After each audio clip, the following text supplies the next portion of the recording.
that I was talking to who doesn't currently attend church. And so we got to talking about why he didn't attend church. And he said, well, as a kid, one of his experiences with religion was that he went to church with his mother. And that church didn't sing any hymns. They didn't believe that singing was appropriate. They thought it was the devil's work, not a way to continue to expand the liturgy. And this, coupled with his father's Jewish tradition, which used music in all that they did, had a cantor who sang, he didn't quite understand the strangeness of the differences that were so far apart that he said religion became a very difficult concept for him. Imagine a church that does not sing hymns. What? No music? I think this congregation would revolt if they didn't have music as part of your liturgy. I've learned more hymns since I joined this church than all the rest of my adult life, because you will sing all your hymns and sing them all over again. You don't have 10 you like and that's all you sing. You really enjoy your music and the message it sends. And it is truly a critical part of liturgy. It always has been a critical part of how we worship. And for this young man, attending one church that didn't allow music and one that did, his religious experiences were very diverse, and they involved his parents, people that he trusted, which made it even more confusing to him. And I guess I could see why he didn't really know how to walk into a church and worship. He wasn't sure what he was going to find, and he just was afraid he would do the wrong thing at the wrong time. And I hope that we don't do that to folks when they come in the door, and we know we try not to. We try to be very welcoming, bring them in, let them get settled, help them understand what we're doing. And I think that is one of the things today that keeps so many people out of church, is that they really don't know why they come or understand why they do what they do when they get here. It's kind of challenging to wrap your mind around religion if you haven't done it for all the years of your life, if it's something relatively new. And so I guess that's why I take a little bit more teaching approach to everything we do. I try to explain it. I try to help people understand why we're doing what we do, because even for me, there's just lots of things I haven't learned. Every week as I prepare, I learn something new. Thank you for reading Psalm 30, Hunter. Here's the tidbit on Psalm 30 and where the Psalms come from. So Psalms are a little different than the rest of the Old Testament. You might have noticed they're a little bit more like poetry. And some of you might remember the reason why. They're the hymns of the Jewish tradition. So from Psalm number 1 to whatever the last psalm is, I forgot to look. That's their liturgical calendar through the year. They start at Psalm number 1 and they work their way through the Psalms over the course of their year. Hymns landing in appropriate spots to celebrate holidays. And so if you'd gone to the synagogue this weekend, you'd have heard Psalm number 30 sung. Psalm number 30 is a rejoicing hymn. It is a hymn that rejoices that the temple has been established. And they would use it every year as they came into Shabbat to celebrate the giving of the Torah at Mount Sinai, but also the first fruits of the 4-year-old trees and the temple that would be standing in Jerusalem. It's a one-day holiday or 2-day holiday, depending on Shabbat is a short holiday relative to some of the other Jewish traditional holidays. And today, the synagogue would be blessed, or not today, obviously it's a Sunday, this week, Friday or Saturday, depending on the tradition, the synagogue would have been blessed with the first fruits of the summer harvest.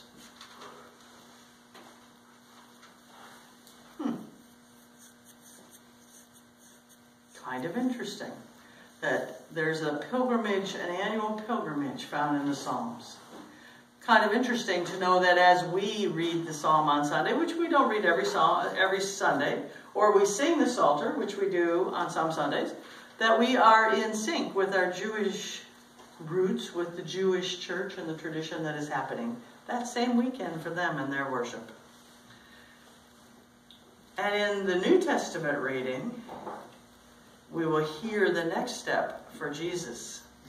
So Jesus has been teaching on his own, remember? Then he gathered up 12 disciples, and they came with him. So he's now expanded from being a sole proprietor to having a staff. Pretty cool.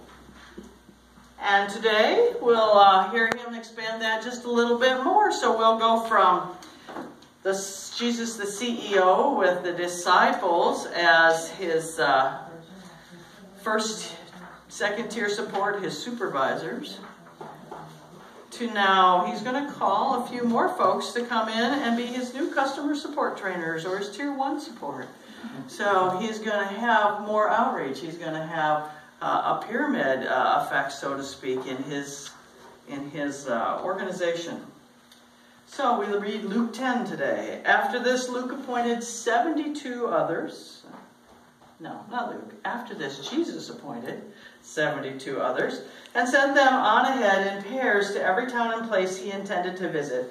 He said to them, "The harvest is rich, but the workers are few. Therefore, ask the overseer to send workers to the harvest. Be on your way, and remember, I am sending you as lambs in the midst of the wolves. Don't carry a walking stick or a knapsack. Wear no sandals, and greet no one along the way. And whatever house you enter, first say, 'Peace be upon this house.' If the people live peaceably there, your peace will rest on them, and if not, it will come back to you. Stay in the house, eating and drinking what they give you, for the laborer is worth a wage. Don't keep moving from house to house. And whatever city you enter, after they welcome you, eat what they set before you, heal those who are sick in that town, and say to them, 'The reign of God has drawn near to you.' And if the people of any town you enter don't welcome you, go into the streets and say, 'We'll shake the dust of this town from our feet as testimony, but know that the reign of God has drawn near.'" May we bless that reading to our hearts. And know that Luke was written about 20 years after Matthew and Mark. So at this point, the persecution had been reduced for Christians, or they weren't called Christians then, but for the Church of the Way, this offshoot of the Jewish tradition. They were looking for some legitimacy as a religious group. They were stepping away from their Jewish traditions, and they were reaching out to those who had also stepped away. They also were reaching out to a whole group of people who had stopped practicing the Jewish tradition. So much like the young man in the original story that I started with, who wasn't sure how to approach religion, there was the same kind of contingent at this point in time, about 90, that they didn't know how to wade into all the Jewish laws and all the rules of the Jewish tradition. And so it was important to the writer of Luke that we realize this, that we realize that the teachers of this new religion were reaching out, and they were reaching out regardless of tribe or nationality, gender, or practices. They were reaching out to everyone, and it is Luke who brings us the story of the Good Samaritan. Matthew and Mark did not share the story of the Good Samaritan. Luke does. Luke talks about the Samaritans as a group of people that were ostracized, and that we should reach out to those people, and gives it to us through this story of the Good Samaritan, where a person is robbed and beaten, a Samaritan is robbed and beaten, person is robbed and beaten, and a Samaritan stops to help. Bottom line, I'm not going to pass Sunday school today, but bottom line, reaching out to the other. Stepping across the boundaries to an untouchable, to a person who only needs care and healing, who's been left beaten and needing someone to care for them. someone who's considered unclean and unworthy of help, reaching out and providing his own resources to help. You see this throughout Luke. It is very subtle, but he leans on the Old Testament stories, but he also expands them and encourages that inclusion of everyone. He also works really hard to maintain ties with the Jewish tradition, to use it as a way of telling the story of Jesus and who Jesus is, that Jesus is the most powerful prophet to have come. He is the Messiah that the Jewish tradition expected to arrive. So he doesn't focus. Matthew and Mark focus on Jesus' teaching, Jesus' life, the disciples, the Last Supper, the crucifixion, the resurrection. As you read Luke he tells all that, but he focuses on the ascension of Jesus. Now, we talked about that last week. We talked a little bit about how the law got handed down to Moses, and then we talked about Elijah, who was the prophet that was of great import in the old tradition. And then he and his understudy, Elisha, took a journey to be his last, and he was swooped up by a flaming carriage and horses, taken to heaven, leaving behind his mantle or his sign of prophecy with Elisha. I see a few glimmers of recognition, so you remember that story from last week. And so what Luke tells us is that Jesus is the new Moses and Elijah. That Jesus is right there following the tradition of Moses, who brought the laws, and Elijah, who was the great prophet. And that is why when Luke tells the story of the ascension of Jesus going off to heaven, he goes with Moses and Elijah. It's Moses and Elijah that accompanies him. And that's different, a completely different story than what we find in Matthew and Mark. And not only that, but he doesn't get swooped off in a carriage. There are tongues of fire and a great wind that covers all. And suddenly everyone can speak everyone else's languages and understand each other. There's no selected and unselected for Luke. Luke includes everyone. That wind and those tongues of fire and the understanding of language and the ability to speak languages, that all came to everyone. All were to be treated like humans. All were to be divinely inspired creations of God. No one was to be subservient to anyone else. No one was expected to be in chains. No one was to be perceived as of less value. Luke was writing and teaching people who were very dissatisfied with the current teachings of their leading institution, the Jewish tradition. They didn't feel that those laws were working for them. They didn't feel like those services were working for them. They were not too sure about this new group of people who followed Jesus. They were not too sure whether they believed the stories that Jesus taught. They really didn't know about what to think about these 12 people that had joined Jesus. Now there were 72 more. Things were kind of okay. The Roman Empire made things fairly secure. They had food. They had jobs, sort of. They weren't really too sure about the security of all of that. But things were pretty stable. So they really didn't know if they wanted to go over here and join these others or not, or if they wanted to just kind of hang out in their own little secure place in the world, or maybe just not participate at all. And as I read that story, as I prepared, I realized they were not so unlike us. As we find ourselves in the same sort of situation in many ways in America today. People aren't so sure that religious institutions work for them. They're not really so sure about what the government's doing, but life is kind of okay, although they're kind of concerned they might lose their job tomorrow.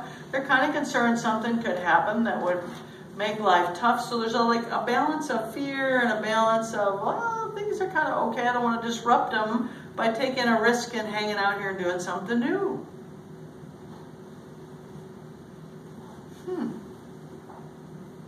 Kind of interesting.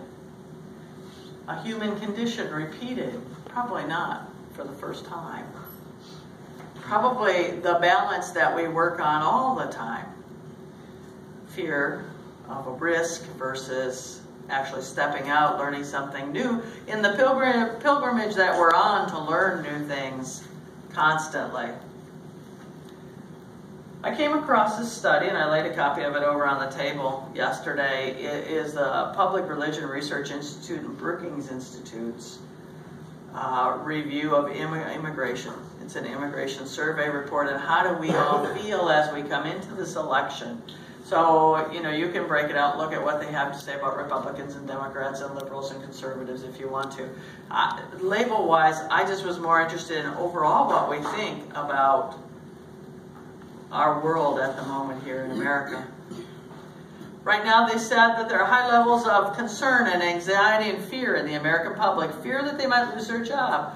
Fear that the immigration of non-Christians might cause damage to their lives. Nearly 6 in 10 white Americans say they're not comfortable being around immigrants who speak little or no English, compared to 4 in 10 black Americans and under 1/4 of Hispanic Americans. Fewer than 4 in 10 Americans say the current immigration system in the United States is generally working. Few Americans know that the deportation rate of illegal immigrants has increased in recent years.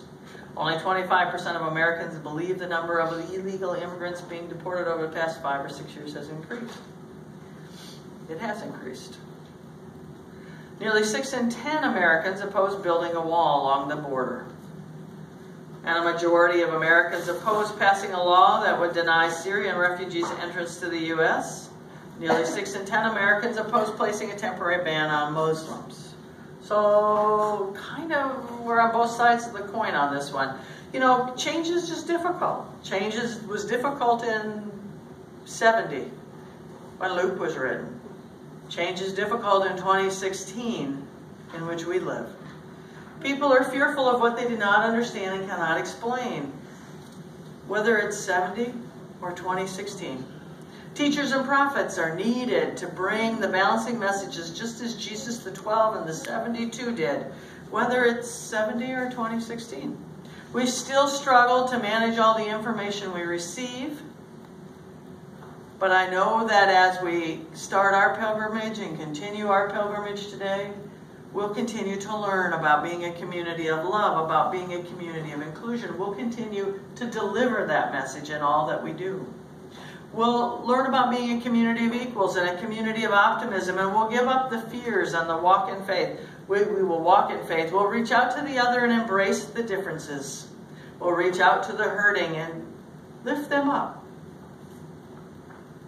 We'll encourage people to stop the hate rhetoric that we hear. We'll do our research. When we meet people, we'll talk to them, we'll share, and we'll learn from each other. We won't blindly follow the opinions of others. America, wasn't really founded as a Christian country. It was founded as a country of freedom. While some came seeking religious freedom, others came seeking freedom from bondage. Others came seeking freedom from poverty. Others came seeking freedom from war.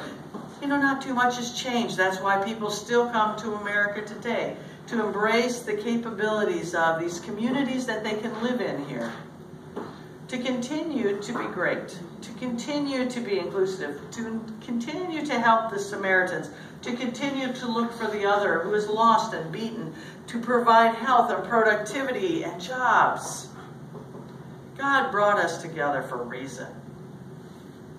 And since we believe that our God taught love, then if our God taught love, taught us that each and every life counts, taught us that separation isn't appropriate, taught us that we are just one tribe, God's tribe, then we need to go forth as prophets of that message and help bring the tribe back together. Amen. Hymn number 11 in the New Century Hymnal, Bring Men.